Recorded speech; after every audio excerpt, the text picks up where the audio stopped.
my presentation on how to cope up with mental health issues like depression, anxiety, or suicide. Mental health is a critical aspect of our overall well-being, but many people struggle with issues like depression, anxiety, and even suicidal thoughts.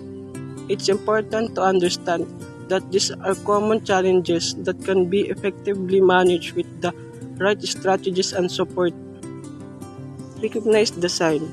The first step is coping with mental health issues is to recognize the signs and symptoms.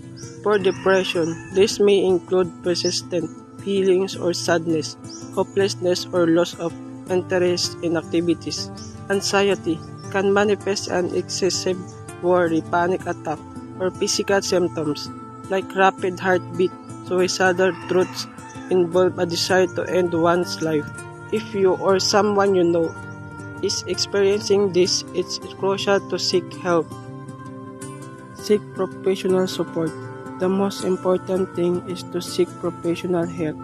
This may include taking to a therapist, counselor, or your primary care physician.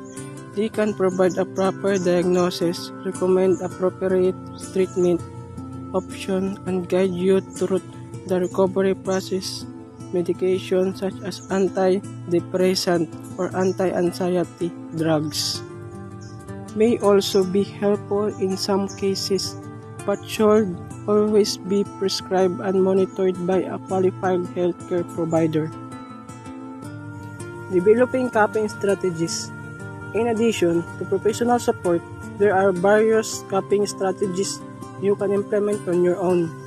This includes practicing relaxation techniques like deep breathing, meditation, or yoga, engaging in regular exercise, maintaining a healthy sleep schedule, and surrounding yourself with a supportive social network. It's also important to be kind to yourself and avoid negative self-talk. Remember, mental health challenges are common and treatable by recognizing the signs, seeking professional help, and developing effective coping strategies. You can take steps to improve your mental well-being and live a fulfilling life.